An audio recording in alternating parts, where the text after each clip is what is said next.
Hell's Paradise episode 3 and 4 anime review. So for this episode, nothing much really actually transpires aside from a showcase of Gibimaru's strength, okay? And one cool introductory scene about Gibimaru's old master, which is that this guy seems to be immortal. We even get this cool shot where, we see a couple of swords being put into his master, and this guy keeps on being alive, which is a testament to his abilities when it comes to medicine. Again, this guy, I do have a feeling that he's responsible for Gibimaru's parents' death. Because if you even look back at that shot where he did take Gibimaru, it seems like he had a bloody sword. He was holding up Gibimaru and his parents were on the floor. But guess we'll find that out as the story unfolds. So Gibimaru and Sagiri are walking through the forest. My boy's tied up. They're having a simple conversation. And then out of nowhere, here comes this guy, Kun. Apparently has a sexual relationship with his weapons or something, because something is definitely wrong with this guy. He manages to get in a blow, cheap shot in Gibimaru, puts him down and thinks it's game over. He had his guard down.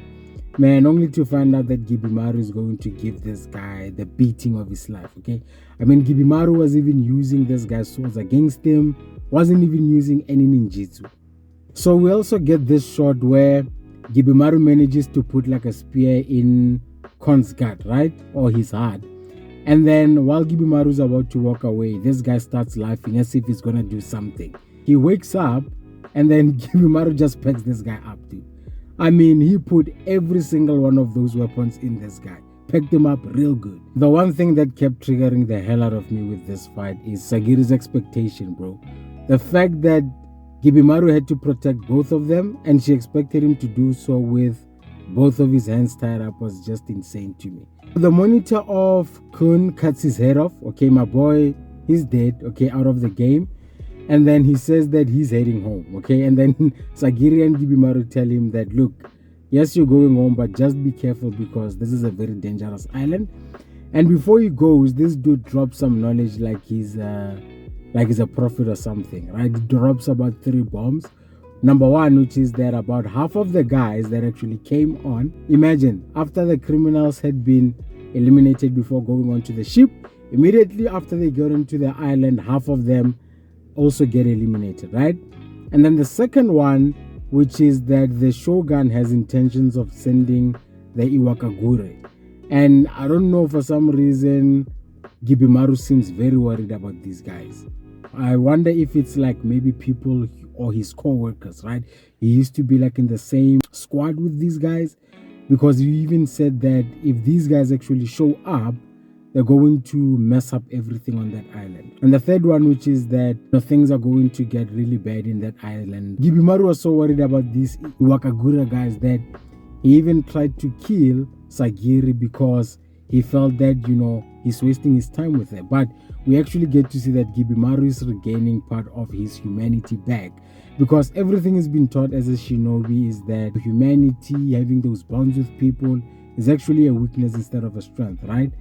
And he's holding back against Sagiri, because I kept asking myself, you just packed up this dude so quick. You even said, fighting him was a waste of time, but you can't seemingly take out Sagiri. Sagiri so far, she's probably the weakest person on that island, if I'm being honest with you.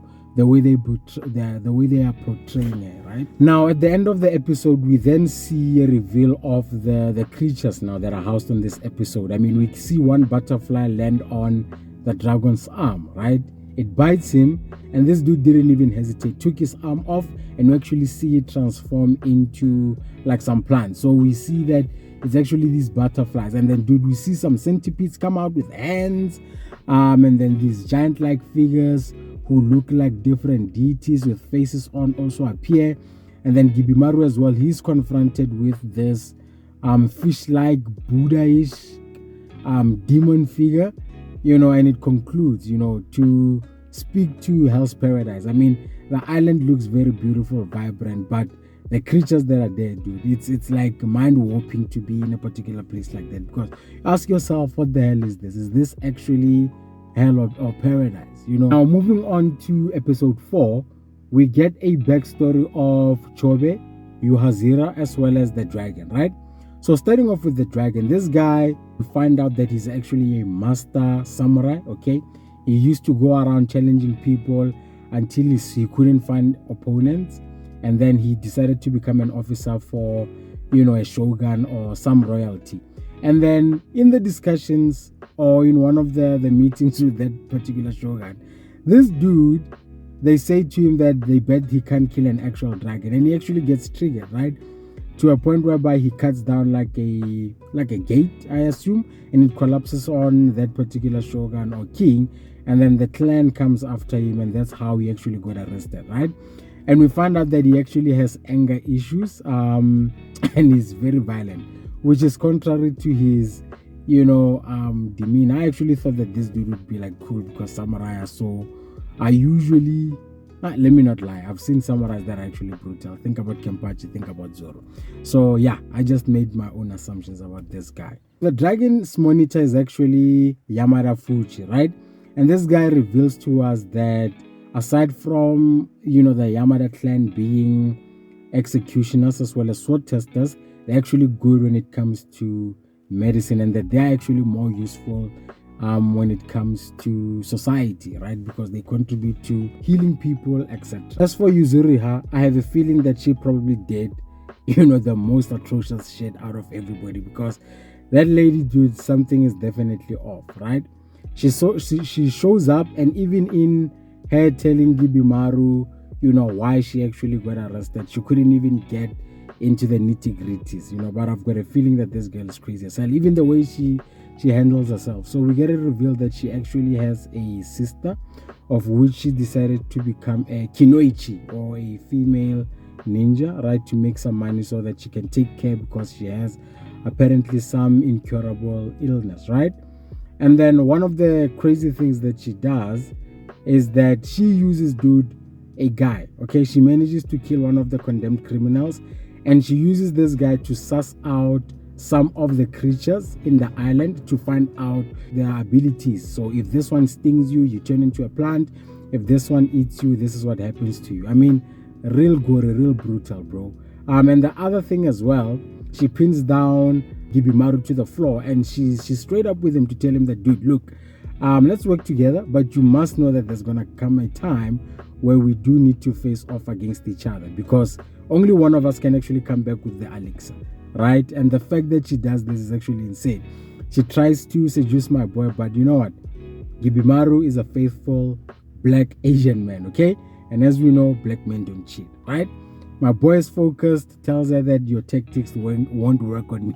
She even says to him that, you know what, I'd be sad if I didn't actually try, right? Now, the one thing I will say about this whole mission, I just have a feeling that it's not going to go as straightforward as it is, right? That these guys are going to find the elixir, fight each other, and one of them is going to go back. I have a feeling that some of them are going to team together, and they're going to go back as a team. I feel that the Iwagakure clan or members are going to come to that island, and they're going to have to band together to actually defend themselves, okay? Just a thought, I could be wrong. But yeah, it would be so boring if they actually just went through, fought each other, found the elixir, and went back. You can tell that the way these Iwagakure are being written into the story or introduced, that they might actually be some form of an additional threat or pressure to get these guys to band together. Then we get a background story of my boy Chobe. So this looks like he's our brute when it comes to the story. And the one thing that I appreciated about his introduction is that his greatest ability is ability to actually adapt, right? And his ability is actually contrasted to the saying that only the strong survive, right? And he says that no, not the strong survive, those that can actually adapt survive, which is quite true. Even if you look at the human species itself, it's been said by philosophers that one of our greatest abilities is to actually adapt to different conditions, because we keep on inventing stuff. People are complaining about global warming. We'll find some mechanism when push comes to shove where we will adapt to that kind of environment, right? From the upbringing that we see about Chobe, him and his brother used to get into like a whole lot of trouble growing up, killed the wrong people, and hence his brother ended up getting locked up. Now, to free his brother, he was smart, this kid. He actually went and became a Ronin, okay, of the Yamada clan, went through the training and managed to, pass it within a month. And he got assigned to his brother, and in doing so, went to free his brother, or wants to free his brother by actually going with him to retrieve the elixir, right? So it means that Chobe and Toma are actually from the Yamada clan as well, which is quite impressive because it speaks to their abilities. As these guys are going on, we see some of these deities actually try to attack these two gents, right? And then they start talking to say that, killing is a sin. Bugs and animals are actually creatures, and they've got feelings and so forth. And they start going at it with these particular demons. Now, the interesting thing is that these guys currently are fighting demon deities that are, that are essentially dumb. Okay, they don't seem to have intelligence. So I wonder, the more they go into the island and the closer they get to the elixir, if they're actually going to start facing off foes that are much more intelligent, right? And these things are quite strong, the way we see, as the episode unfolds. So imagine they get these kind of creatures, they're strong, and they also can use their brains, And the one thing that I appreciated about this episode also is to actually see Gibimaru cut loose now, okay? Finally, some ninjutsu. This dude was going in full assassin mode, eyes grayed out. He actually saw that he could die, right, if he doesn't go full Gibimaru the hollow mode, because one of the deity demons even manages to cut him, right, and he actually bleeds. So think about it. This dude, they tried to burn him, they tried to cut him. This thing actually managed to make him bleed. So it's a testament to how strong these things is. And he was on full survival mode. He was going in left, right, center, killing these things. And as for Sagiri, bro, it's not looking good. Okay, Sagiri is no Koboni, she's no Makima. She's looking weak as hell. She's looking like a liability. Somebody needs to get her out of there before she gets my boy Gibimaru killed. But overall, the episode was cool.